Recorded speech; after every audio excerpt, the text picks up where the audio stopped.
මට හිතුණා පොඩි මිනි බ්ලොග් එකක් අරගෙන එන්න. මේ අද ඇවිල්ලා 27 මම පොඩි මිනි බ්ලොග් එකක් කළා. අදම අප්ලෝඩ් කරන්න. මට හිතුණා මම ඉතින් මම දානවා දැන් බ්ලොග් එක. ඉතින් බලමු. දැන් මම සම පෝෂ්‍ය ටිකක් හදාගෙන කන්න යන්නේ. මේ තේ ටිකක් බොන්න යන්නේ.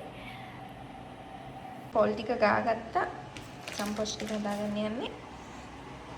වතුරක රත් වෙන හිටරේ දැම්මා. මම මේක වොයිස් කරන්නේ අද උදේ. ඒ හින්දා වටපිටින් ඇහෙන සද්ද ගණන් ගන්න එපා ළමයි. මේක මම ඊයේ රෑ පොඩි මිනි vlog එකක් වගේ කරේ ඔයාලත් එක්ක ෂෙයා කරගන්න. ඉතින් කම්මැලිකම ඊයේ හවස හිටියේ. ඉතින් මට හිතුණා පොඩි මිනි vlog එකක් කරලා ඔයාලත් එක්ක ෂෙයා කරගන්න ඕනි කියලා. ඊයේ රෑ මම අප්ලෝඩ් කරනවා කියලා හිටියේ. ඊයේ එකක් දැම්ම නිසා මට හිතුණා අද උදේට දානවා කියලා. ඉතින් ඔන්න මම තේ ටිකක් හදාගෙන ලොකු සම්පෝෂකලියකුත් හදාගත්තා. මේ මොනවාද අද ඉතින් හබිත් වැඩනේ. අන්න ඉතින් ඊට පස්සේ මම කන්න තමයි හදන්නේ. කාලා තිබ්බනේ යන්නේ මහත්තුනේ කොහොමද කියලා. මහත් වෙන්න ප්‍රධානම හේතුව තමයි මං කෑවා. ගොඩක්ම කෑවා.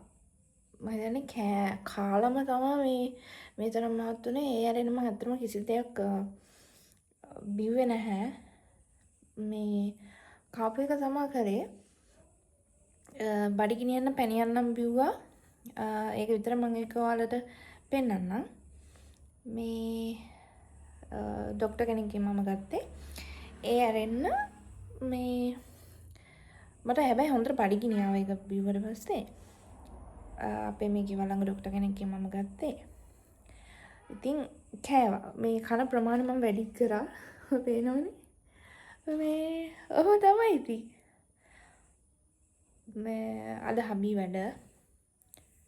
එයා වැඩ ඉතින් අද මායි චූටිය විතරයි ගෙදර ඉන්නේ. තව පැයක් දෙකක් ඇති.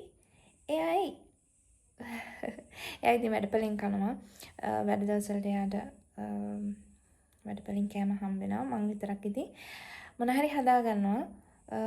චූටිය ඉතින් ගොඩක් කරාට පීකුදු කන්නේ. ඔහොම තමයි.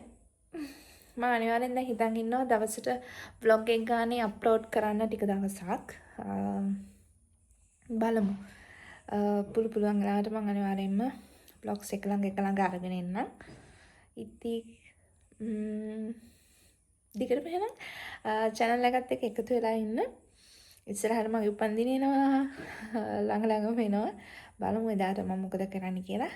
අනිවාර්යෙන්ම ඔයාලත් එක්ක එකත් බෙදා ගන්න. එහෙනම් මේ vlog එකත් ඉවර වෙනකම් බලන්න.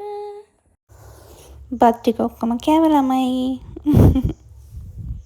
තියෙන ළමයි මං කියපු පැණිය බඩගිනියන්න මෙන්න මේ පැණිය තමයි මම ගන්නේ. ඉතින් මේක මම උදේට තේ හැන්දක් වගේ තමයි ගන්නෙ. උදේට විතරයි ගන්නෙ.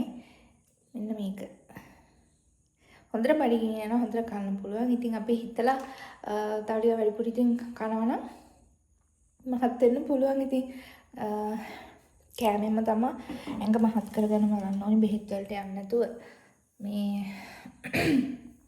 සයිඩ් ඉෆෙක්ට් එහෙම આવොත් ඒකයි.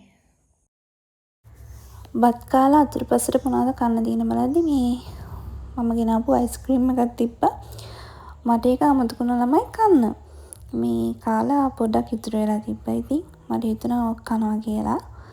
මේ මම හරිම ආස කෑමක් තමයි මේ අයිස්ක්‍රීම් එකේ ළමයි මේ අර මෙන්න මේ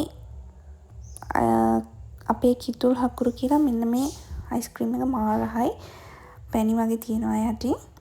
ඊට පස්සේ ඉතින් මම කාලා බීලා ඔක්කොම වැඩිව කරලා වොෂ් එකක් දාගත්තා.